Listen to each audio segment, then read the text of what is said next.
So, I was going to talk Gamescom, and that'll, I guess, be in the next video, because the thing I want to bring up first is a game I was looking forward to. Middle-earth Shadow of War. Shadow of Mordor. I've seen plenty of people play, still got to play through myself, but with a new computer it'll probably be sooner rather than later.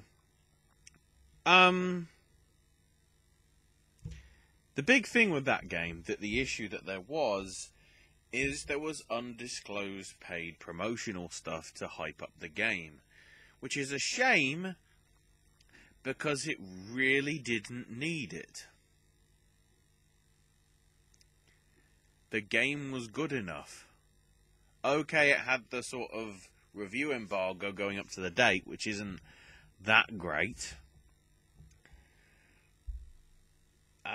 But when you see what was delivered, it made you wonder why they did those things in the first place. And then you realise it's probably because it's Warner Brothers, because look at how great Arkham was. Arkham Knight. That memorable game.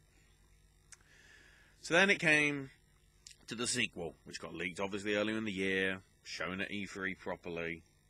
Well, I think the trailer came out like a month or so before, or a couple of months.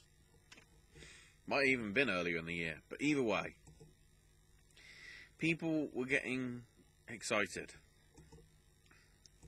Then it got delayed. Instead of coming out in August, so roughly around now, it's now coming mid-October. And I'm like, okay, if this is to make sure that we get, an even better game, that's cool. And then, then we had the news that you can import the worst enemy or your toughest opponent from Shadow of Mordor into Shadow of War if you've got compatible saves and everything. So the shifting of the release date came in or around E3 time. Because I'm looking at the release date being delayed story here, and it says 1st of June. So it was just a bit before E3. And then, right at the start of this month, Warner Brothers decided to announce, oh, by the way, this single-player game, which, as it turns out, may not actually be single-player now, but we'll get to that, is going to have loot boxes, where you can get orcs and weapons and other items and stuff to use with the Nemesis system. Basically, there's loot chests, war chests, XP boosts, and bundles of all three. And then it's like, and this is I think when sort of the fan base turned.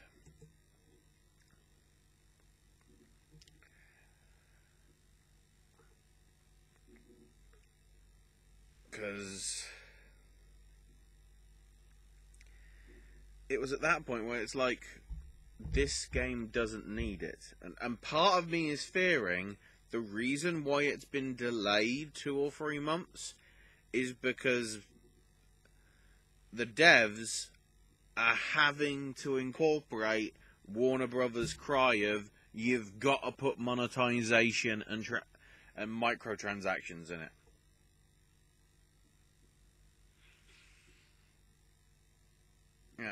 They've added somewhat of an online mode in sort of rank stuff, so you'll be able to sort of raid other players through like a social conquest thing and whatever, sort of like the bases stuff from Metal Gear Solid 5, which itself was very not entirely received, or well received, I should say. And the vendetta system that is incorporated it was pretty similar as well. And then I go to my Twitter, because I'm trying to catch up on everything that I missed while I was asleep. And I notice, thanks to, certainly it was, well, no, I was going to say whistle-blown, but certainly amplified by Jim Sterling's video.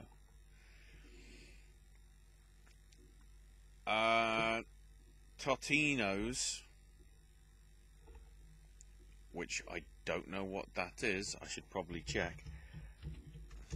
All the American people are going, okay, pizza. I thought it was pizza. They're teaming up with the Middle-earth game for a sweepstake thing where you can win digital copies of the game, an Xbox One S, Xbox One controller and whatever. But also, you'll have the chance to turn in gold pieces that are apparently earned from codes on Totino's pizza boxes or pizza roll boxes to obtain exclusive content. The thing is, these sweepstakes start in September but end on March the 31st.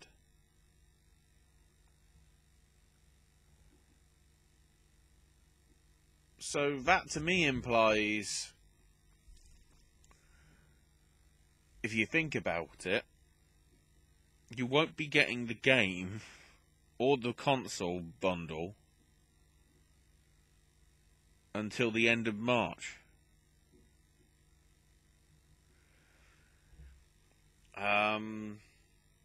These codes apparently from Totino's when entered online can give you 100 in-game gold for Shadow of War and 5 days of Xbox Game Pass, 100 in-game gold on its own, or 50 in-game gold on its own. Each participant is limited up to 300 gold, 15 days of Game Pass, and 1 Xbox avatar.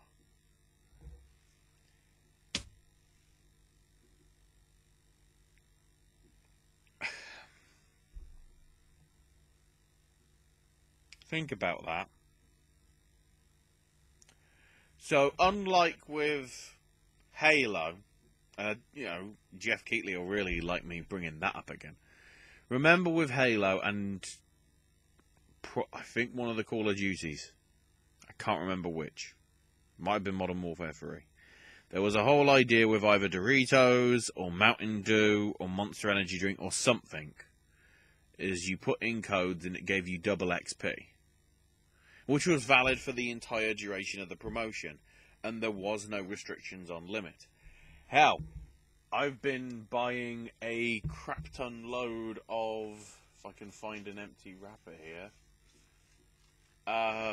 Galaxy bars here in the UK, because they came with codes on them that give you a 50% off code for movie rentals and £3 Google Play credit. Unsurprisingly, I bought a lot of them, and, they're still waiting there. They've been unwrapped, so I got the code, so I've got, I think it was somewhere in the region of £20 or £30 worth of credit. But the basic thing is, they could stack. There was no limit. Putting a limit in here, saying that you're limited to only 300 gold, and obtaining half a month of Game Pass and an Xbox avatar, it's like, that's good. And then on top of that, the 90 count pizza roll packages will have other exclusive content as well. And that content is actually unlimited accessibility. But there is no details of what that content is. It's just whatever the standard gold pieces codes and whatever.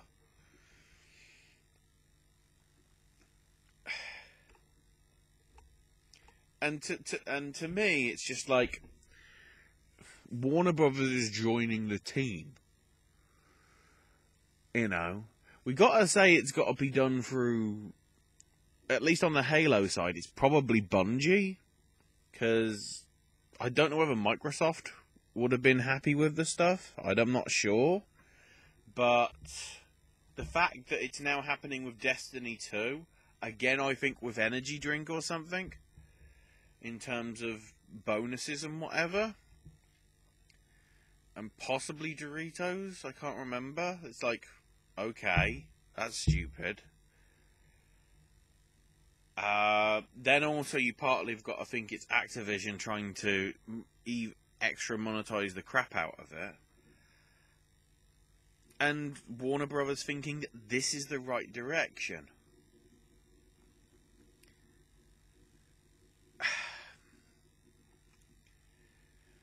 For a with Overwatch, if you look at the loot box situation, everything is superficial. It's either different sprays you can use, different audio commands, or, different audio taunts and whatever. Different animations for play of the game if you get one. Different skins. All superficial stuff that doesn't affect the gameplay. This Shadow of War stuff, considering it involves getting orcs that are perhaps super good to defend your bases, and other XP sort of features and weapons that are obviously better for you to progress in single player. This is exactly what loot boxes shouldn't be. It's rare for me to say Blizzard got it right, but I feel with Overwatch they have. But now it seems everything's getting I've come to accept that microtransactions are a thing. It's a shame, but I have. But the fact that we're incorporating it here for a genre of game and a mode being, RPG and single player, that really doesn't suit to loot boxes, getting it anyway because Warner Brothers.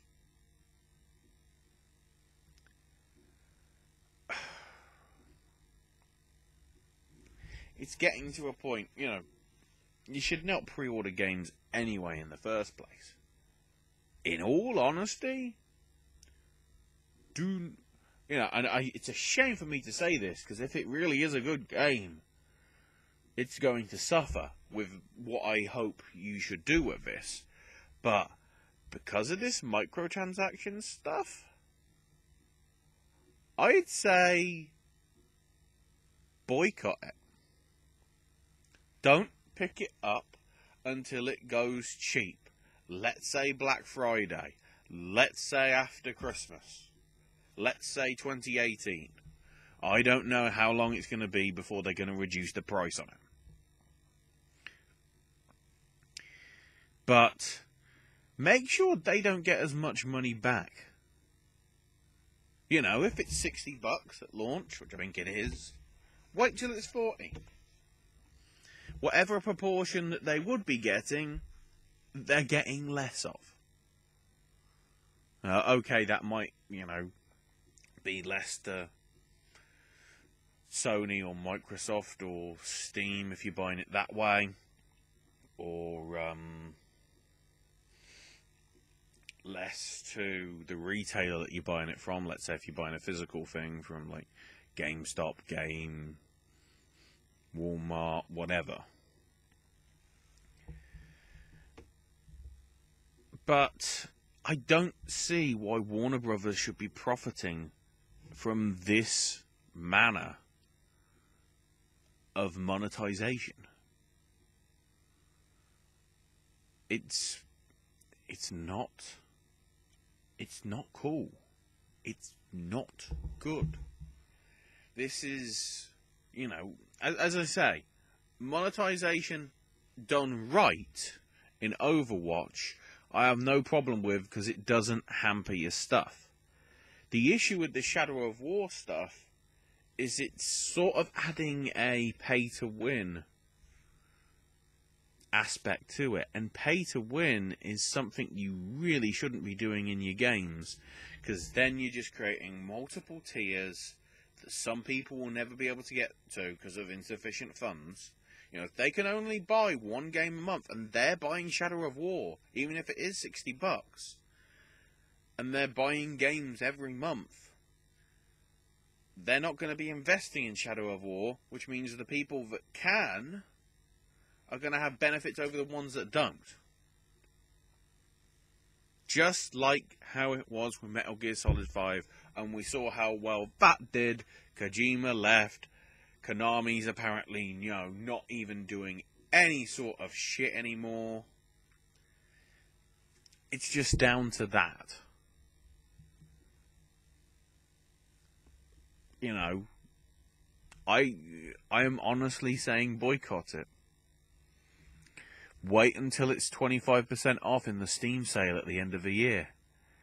Wait until it gets reduced at your, you know, retailers, be it online or physical. Just don't give them as much money as they should be as they would be getting. Cut them off. Make them hear that you don't want that style of content in your game by basically making them realize they screwed up in a big old way. Right, time to get on to happier things. Oh wait, we've got the talk about Gamescom and some of the stuff that was there.